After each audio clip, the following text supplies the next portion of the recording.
Olá a todos, sejam todos muito bem-vindos ao meu canal. Eu sou o professor Samuel Marques e hoje estamos iniciando o programa Plantão Polícia Civil do Estado do Ceará, resolvendo questões sobre a banca IDECAM, banca que foi escolhida como a organizadora do concurso da Polícia Civil do Estado do Ceará. Vem aqui comigo para o nosso material para a gente começar a trabalhar as nossas questões. Então, Plantão Polícia Civil do Estado do Ceará, Direito Constitucional comigo, professor Samuel Marques. Vamos lá para a nossa primeira questão da banca IDECAM, prova de agente administrativo da AGU. Olha lá o que é que fala. A organização político-administrativa da República Federativa do Brasil compreende a União, aos estados, o Distrito Federal e os municípios, todos autônomos nos termos desta Constituição. Sobre as disposições constitucionais relativas a esse tema, marque V para as afirmativas verdadeiras e F para as afirmativas falsas. A gente está no tema a organização do Estado, uma matéria muito importante que vai do artigo 18 ao 36 da nossa Constituição Federal. É importante lembrar que a organização do Estado brasileiro é baseada na forma de Estado adotada pelo Brasil, a famosa forma de Estado federativa, e a federação é caracterizada pela autonomia dos entes da federação. Nós temos a União, os estados, o Distrito Federal e os municípios, todos autônomos. Ser autônomo indica dizer que eles têm capacidades de auto-organização, de auto-administração, de autogoverno e de auto-legislação. Isso é autonomia. Não confunda, por favor, a autonomia com a soberania. Soberania é uma capacidade que é advinda da República Federativa do Brasil. A autonomia, sim, é exercida pelos entes da federação. E é importante também não confundir União com República Federativa do Brasil. República Federativa do Brasil é o nosso Estado brasileiro, que se dá mediante a soma de todos os entes da federação. A União é um ente da federação, assim como os estados, o Distrito Federal e os municípios, também dotada de autonomia, tá bom? Mas vamos aqui para a nossa questão. A ideia é sempre extrairmos o máximo de conhecimento de cada questão a ser tratada aqui, beleza? Vamos lá para a nossa primeira afirmativa. Os territórios federais integram a União e sua criação, transformação em Estado e reintegração ao Estado de origem serão reguladas por emenda constitucional. Falou em território federal, nós devemos observar o que dispõe o artigo 18, parágrafo 2º da nossa Constituição Federal.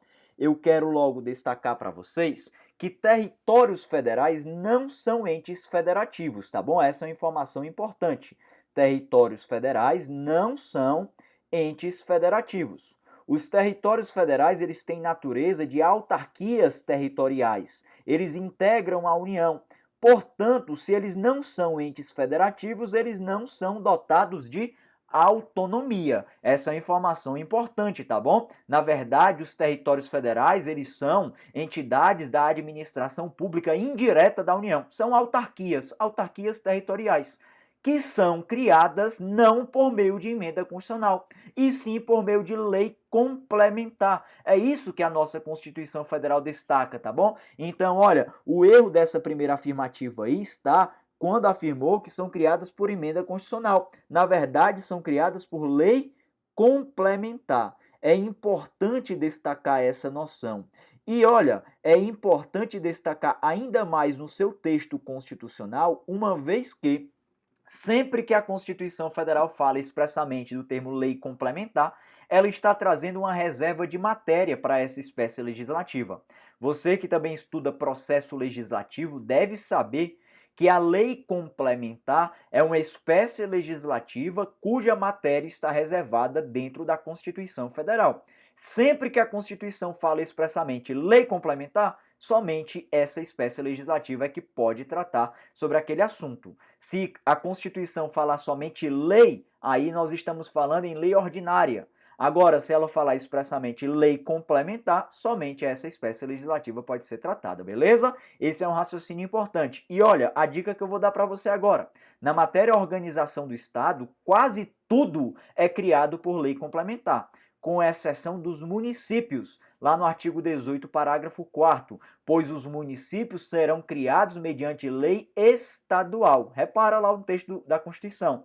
Lei estadual, essa lei não está acompanhada da palavra complementar. Se não está acompanhada da palavra complementar, essa lei estadual deve ser entendida como uma lei ordinária, beleza? Essa dica ela é importante. Mas agora, Criar território federal, lei complementar. Criar estado, lei complementar. Criar região metropolitana, lei complementar.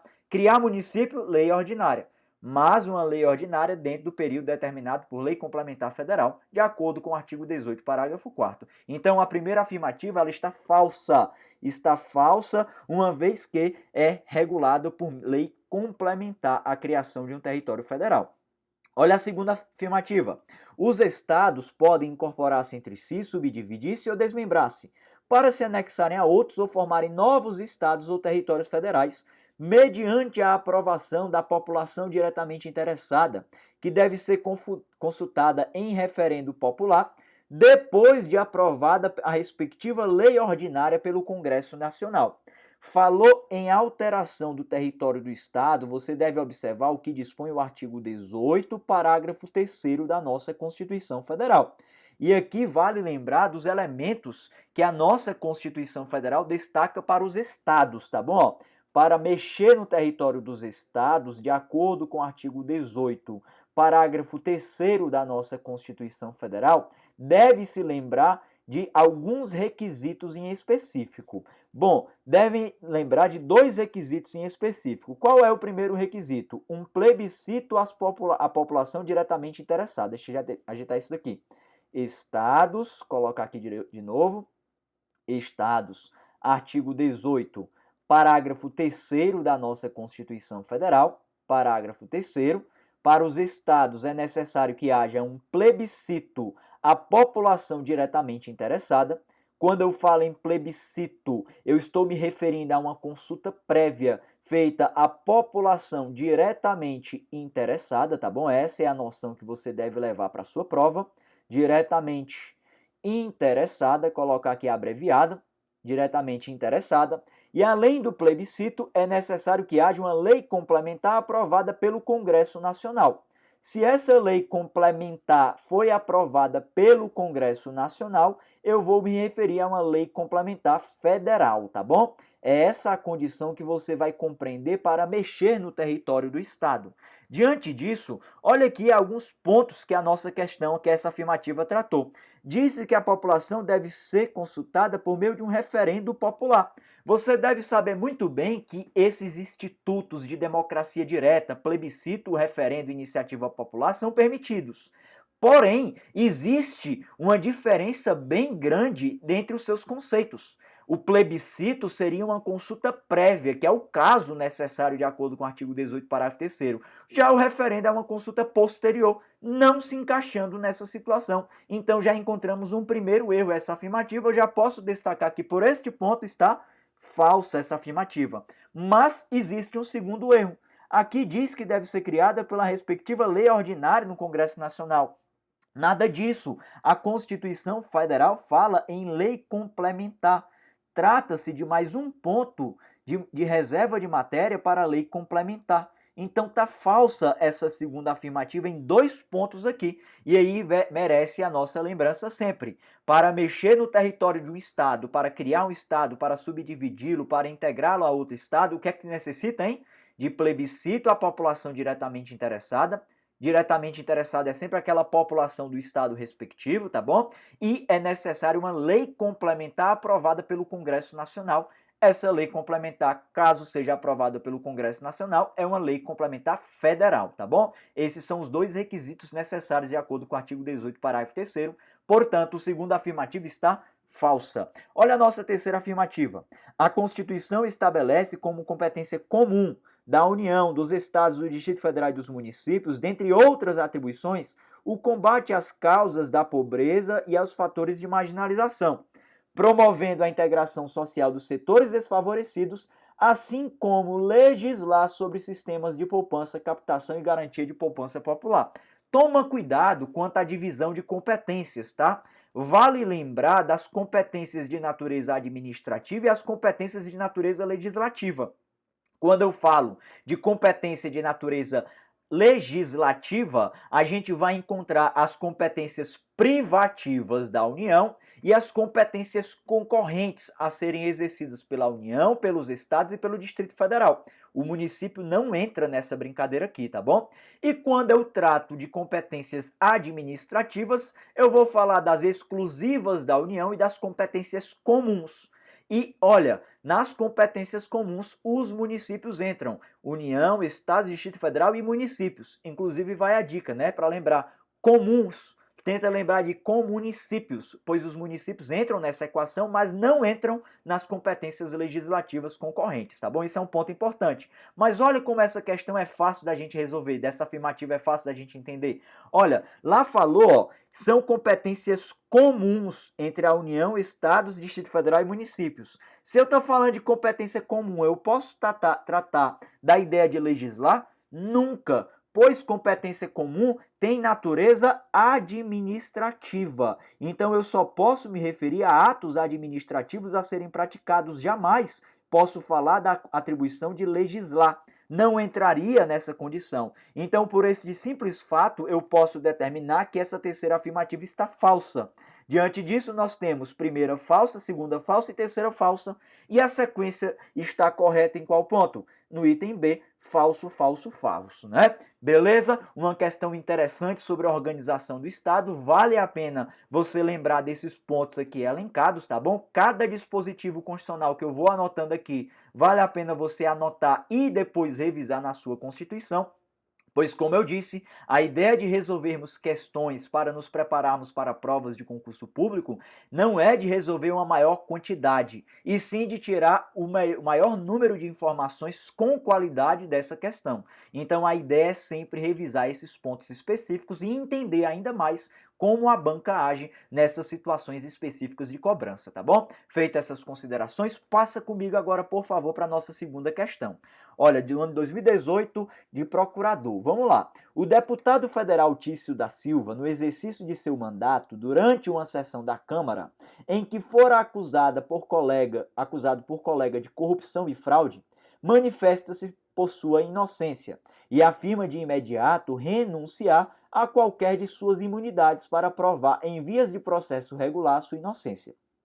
Quanto à manifestação do deputado pela renúncia das imunidades parlamentares, é correto afirmar que, aqui pessoal, vai logo uma informação, tá? Imunidades parlamentares a gente encontra a partir do artigo 53 da nossa Constituição. Existem as imunidades materiais, existem as imunidades formais. As imunidades materiais são aquelas relacionadas às inviolabilidades civil e penal por suas opiniões, palavras e votos, aplicáveis aos deputados federais, aos senadores. Também tem uma aplicação aos deputados estaduais e também tem uma aplicação aos vereadores, tá bom, pessoal? Os parlamentares municipais. Mas vale lembrar que no caso do vereador, ele só tem imunidade material e dentro do território de atuação do seu mandato, tá bom? Os demais em todo o território nacional. Aqui no caso falou-se de um deputado federal, então ele tem inviolabilidade civil e penal? Tem, todo parlamentar no Brasil tem, não é isso? Essa ideia é importante. Além das inviolabilidades ou imunidades materiais, também existem o que nós chamamos de imunidades formais, aquelas relacionadas a processo, a prisão e a julgamento.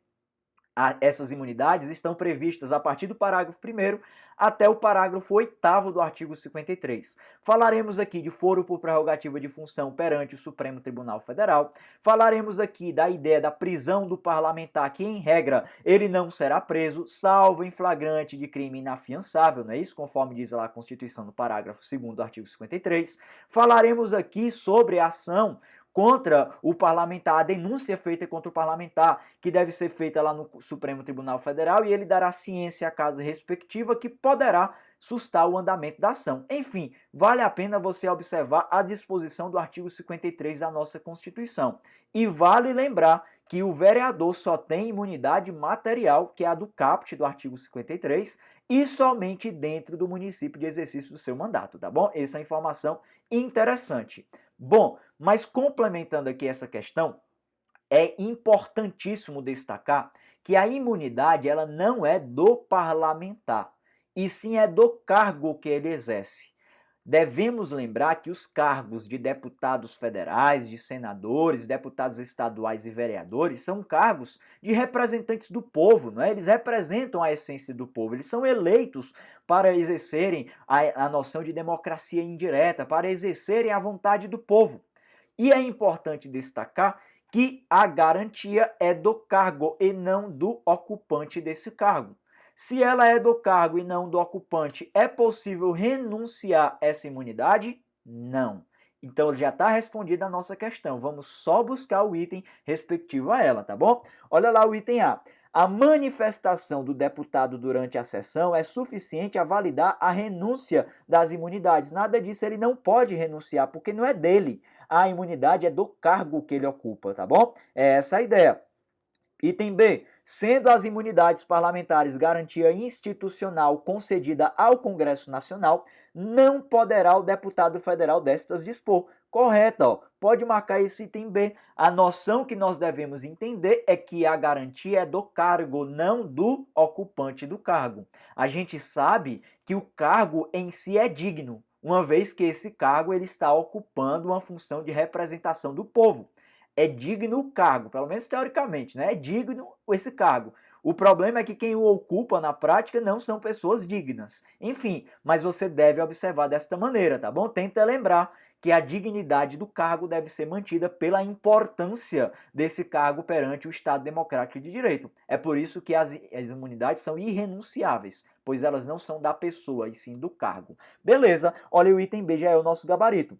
Olha o item C. O deputado deverá formalizar o ato de renúncia através de petição destinada ao presidente. Não, ele não pode renunciar. Olha o item D. A manifestação oral do candidato não servirá à renúncia das imunidades, vez que, para tanto, é necessário que o pedido de manifestação específico, ainda que oralmente, nada disso, tá, pessoal? Tá falso aí também o item D, porque ele não pode renunciar. Item B de bola é o gabarito da nossa segunda questão.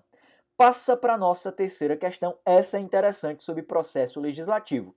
Sobre as medidas provisórias, assinale a alternativa incorreta. Quer que marque aqui a alternativa incorreta. Só para a gente lembrar, tá? A medida provisória é uma das espécies legislativas prevista lá no artigo 59 da nossa Constituição Federal.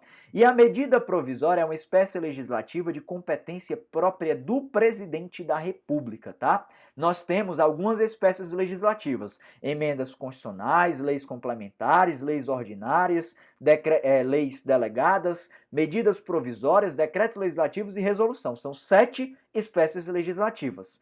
2 são de competência do presidente da República. Quais são elas? As medidas provisórias e as leis delegadas. É tanto que essas duas se parecem bastante, tá bom? Uma diferença fundamental entre essas duas é o papel do Congresso Nacional. Na medida provisória, o presidente da República edita e submete ao Congresso Nacional para que ele referende o ato daquela medida provisória. Caso o Congresso Nacional aprove a medida provisória, tornar-se-á uma lei ordinária, tá bom? Até porque a medida provisória tem força de lei ordinária. Isso é o caso da medida provisória. No caso da lei delegada, o presidente da República pode editá-la desde que antes haja uma autorização, haja uma delegação do Congresso Nacional por meio de resolução ao presidente da República. É assim que funciona. O Congresso Nacional autoriza a delegação, o presidente da República vai lá e faz. Na medida provisória, o presidente da República faz e depois é que leva para o Congresso Nacional. Então essa é uma diferença importante. Mas ambas, tá? Medida provisória e lei delegada têm força de lei ordinária. Na prática, a partir do momento em que é editada e a partir do momento que elas são aceitas, né, ou previamente ou posteriormente, a gente vai falar que elas se tornam leis ordinárias para o nosso ordenamento jurídico. A medida provisória, por esta razão, por ter necessidade de ser feita antes da apreciação do Congresso Nacional, precisa se respeitar alguns requisitos. Quais são eles? Os requisitos da relevância e da urgência estão previstos lá no artigo 62. A medida provisória, como o nome diz, ela não dura para sempre, ela tem um tempo determinado. Ela tem um prazo de duração de 60 dias, podendo ser prorrogado por mais 60 dias. Sendo importante destacar que nos casos de período de recesso do Congresso Nacional, o prazo dela é suspenso. Ela continua valendo, mas não vai contar o prazo de 60 dias ali, tá bom? Enquanto dura o recesso, ela deve permanecer. Outro ponto importante é que caso a medida provisória ela seja editada pelo presidente da República, ela deve ser encaminhada de imediato ao Congresso Nacional e em 45 dias, se o Congresso Nacional não analisá-la, ela entrará em regime de urgência, isso sobrestando os demais processos legislativos, tá bom? Enfim, vamos analisar aqui as questões para a gente buscar a resposta devida para esse item aqui. Então, terceira questão, ele quer a incorreta. As medidas provisórias terão sua votação iniciada na Câmara dos Deputados ou no Senado Federal, a depender da iniciativa do presidente da República. Olha que questão, que item interessante, pessoal. Esse item, ele é interessante tanto para a medida provisória como para qualquer outra espécie legislativa.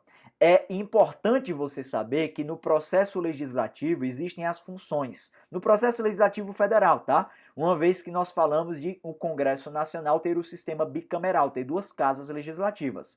É importante destacar que existe uma casa que exerce o papel de casa instauradora e outra que exerce o papel de casa revisora. Normalmente a regra é que a casa instauradora, aquela que colhe a iniciativa, seja a Câmara dos Deputados e a casa revisora seja o Senado Federal. Esse é o normal. A única exceção é quando o projeto for de iniciativa de um senador ou de uma comissão do Senado.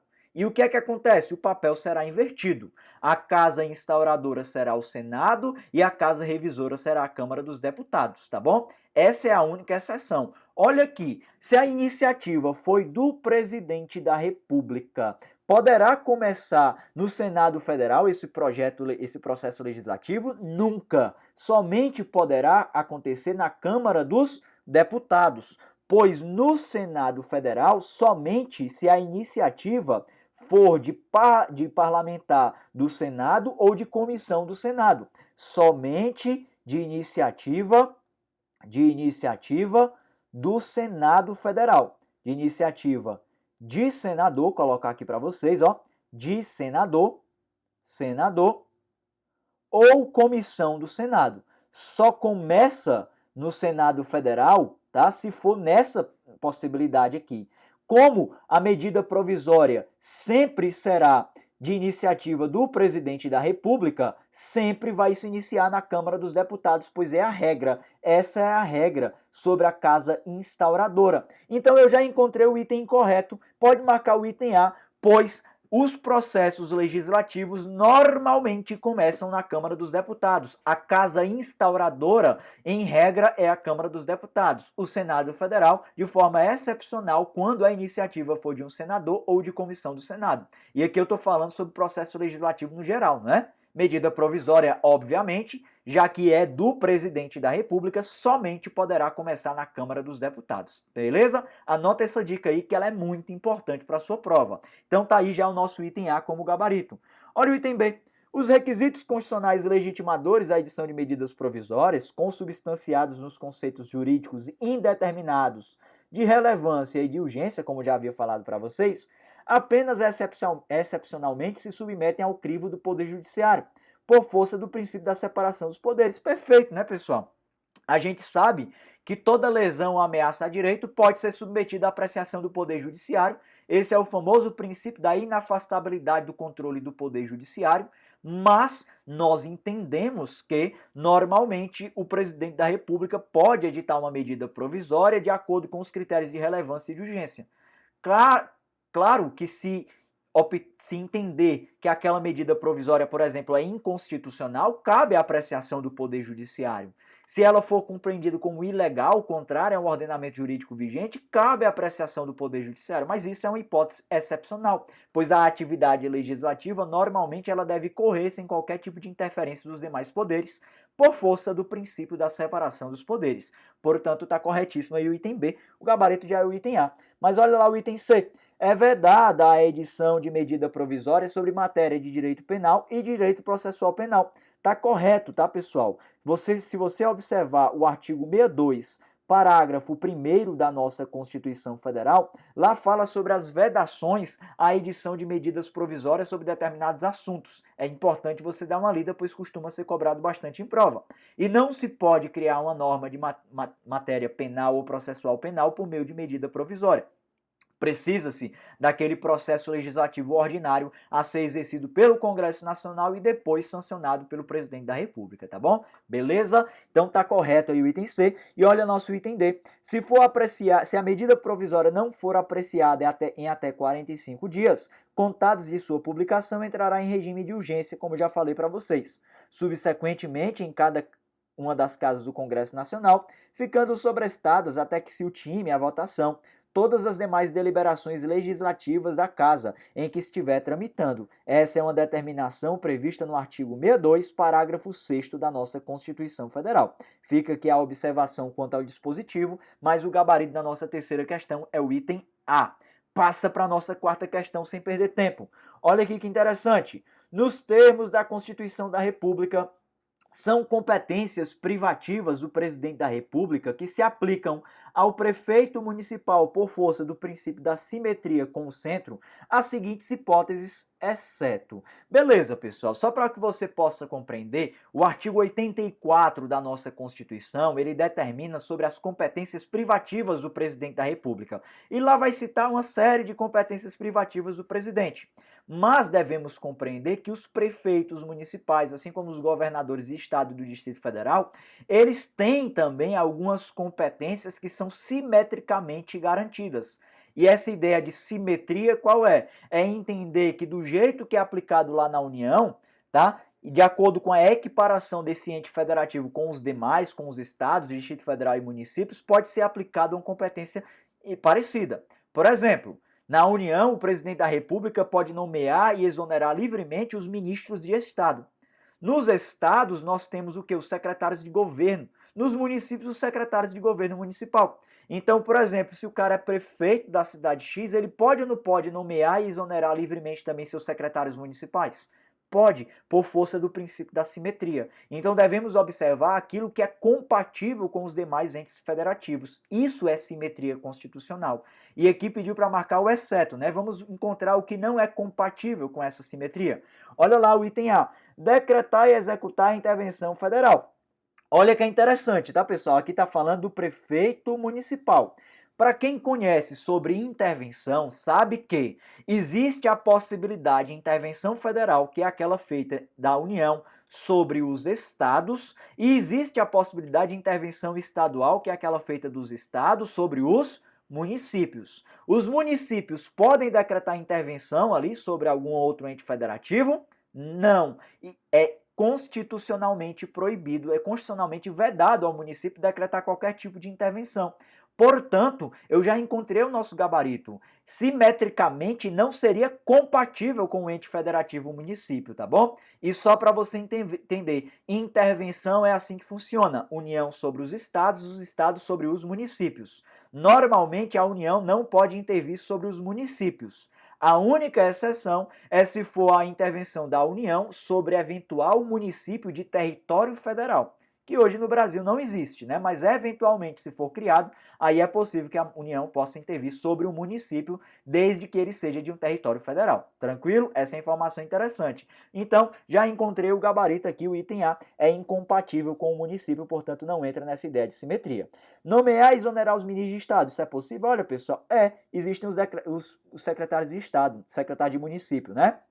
Item C. Sancionar, promulgar, fazer publicar as leis. Também exerce o mesmo papel o prefeito em razão da Câmara Municipal. Item D. Expedir decretos e regulamentos para sua fiel execução. Também existem os decretos executivos a serem exercidos pelo prefeito municipal. Portanto, o gabarito aí da nossa quarta questão é o item A. Moleza essa questão. Olha a nossa quinta questão. São poderes da União, independentes e harmônicos entre si, o Legislativo, Executivo e Judiciário. São órgãos que integram o Poder Judiciário, exceto. Falou em Poder Judiciário, nós devemos lembrar da lista taxativa de órgãos prevista lá no artigo 92 da nossa Constituição Federal. lista taxativa, lá prevista no artigo 92 da nossa Constituição Federal. É importante destacar que é uma lista taxativa no sentido de que ela só pode ser alterada por meio de uma emenda constitucional, tá bom? Esse é um ponto interessante. Quais são os órgãos do Poder Judiciário? Supremo Tribunal Federal, Conselho Nacional de Justiça, os tribunais superiores, Superior Tribunal de Justiça, Tribunal Superior Eleitoral, Tribunal Superior do Trabalho e Superior Tribunal Militar. Nós temos os tribunais e juízes federais, os tribunais e juízes do trabalho, os tribunais e juízes eleitorais, os tribunais e juízes militares e os tribunais e juízes do Distrito Federal e territórios, tá bom? São esses os órgãos do Poder Judiciário presentes lá no artigo 92. Portanto, o que não estiver lá não é órgão do Poder Judiciário automaticamente. Vai ser fácil a gente responder essa questão. Olha aqui, o item A. Ministério Público Federal é órgão do Poder Judiciário? É não, pessoal. O Ministério Público Federal é uma função essencial à Justiça. Está lá no artigo 128, quando fala da organização do Ministério Público da União. Nós devemos lembrar que as funções essenciais à Justiça estão do artigo 127 ao artigo 135 e nós encontramos 4 funções essenciais à Justiça: a Defensoria Pública, a Advocacia Pública, o Ministério Público e a Advocacia Particular. É tanto que a gente costuma lembrar pela sigla do DAMA. D de Defensoria Pública, A de Advocacia Pública, M de Ministério Público e A de Advocacia Particular. São as funções essenciais à Justiça que não correspondem ao Poder Judiciário. Ser função essencial à Justiça é porque constitucionalmente são incumbidas a atuação de provocar a atuação do Poder Judiciário. Nós sabemos que normalmente o Poder Judiciário age de acordo com a sua inércia. Ele está lá parado, ele precisa de uma provocação. E essa provocação é feita pelas funções essenciais à Justiça, tá bom? Portanto, já pode marcar o item A como gabarito da nossa quinta questão. O item B, tribunais e juízes militares são do Poder Judiciário, tribunais e juízes eleitorais também, Superior Tribunal de Justiça e o Conselho Nacional de Justiça. Vale lembrar que o Conselho Nacional é do Poder Judiciário, mas é o único órgão do Poder Judiciário que não exerce jurisdição, ou seja, o Conselho Nacional de Justiça não exerce a capacidade de julgar, tá bom? Essa é uma compreensão interessante sobre o Poder Judiciário. Feitas essas considerações, vamos para a nossa última questão do nosso vídeo muito produtivo sobre a banca IDECAN, né? Se você está gostando desse vídeo, deixa seu like aí no nosso vídeo, deixa seu comentário aí pedindo alguma sugestão, dando algum feedback sobre o nosso vídeo. E se você ainda não é inscrito neste canal, clica em inscrever-se, aperta no sininho ao lado para ativar as notificações, porque vai ser o maior prazer contar com sua presença aqui no meu canal, beleza? Então, vem aqui comigo para a nossa última questão. Sexta questão. De acordo com a Constituição Federal, são funções essenciais à Justiça. Como eu disse para vocês, funções essenciais à Justiça estão do artigo 127 ao artigo 135 da nossa Constituição Federal. E as funções essenciais à Justiça são a DAMA. DAMA de quê? De Defensoria Pública, Advocacia Pública, Ministério Público e Advocacia Particular. Olha aqui o item A. Poder Judiciário e Ministério Público são funções essenciais da Justiça? Não, Poder Judiciário não se confunde. Ministério Público até que é, mas Poder Judiciário não. Olha o item B. Ministério Público sim, Defensoria Pública sim. Pode marcar aí já o nosso gabarito. Moleza essa questão. Olha o item C. Poder Judiciário não, Advocacia Pública sim. Olha o item D. Ministério Público sim, Tribunais de Contas não, tá bom? Tribunais de Contas são órgãos auxiliares do Poder Legislativo na prestação de contas, não é isso? Na atividade fiscalizatória. Muito importante a atuação do Tribunal de Contas ali perante o controle das contas, não é isso? Ele faz ali alguns pareceres prévios e opinativos e encaminham as casas legislativas para que elas façam o devido julgamento das contas ali do Poder Executivo, por exemplo, tá bom? Beleza, feitas essas compreensões, item B de bola é o gabarito da nossa sexta questão e antes da gente encerrar, se você ainda não me segue no Instagram, @profsamuelmarques, esse é meu Instagram, vai ser o maior prazer tê-lo como seguidor e caso você tenha alguma dúvida, pode mandar lá a mensagem no direct que eu costumo responder com o maior prazer, beleza? Então, estamos encerrando esse nosso primeiro plantão Polícia Civil do Estado do Ceará. Quero dizer a todos que foi uma honra contar com sua visualização. Quero dizer a todos que todas as quartas-feiras teremos esses vídeos postados sobre o plantão policial da Polícia Civil do Estado do Ceará, até a prova aqui no meu canal. E, mais uma vez, clica no botãozinho inscrever-se, clica aí no like para você dar like no nosso vídeo, ajudar a esse nosso trabalho ter uma maior relevância aí no YouTube, e clica também no sininho para ativar as notificações, tá bom? Foi um grande prazer estar aqui com você e vamos em frente. Valeu!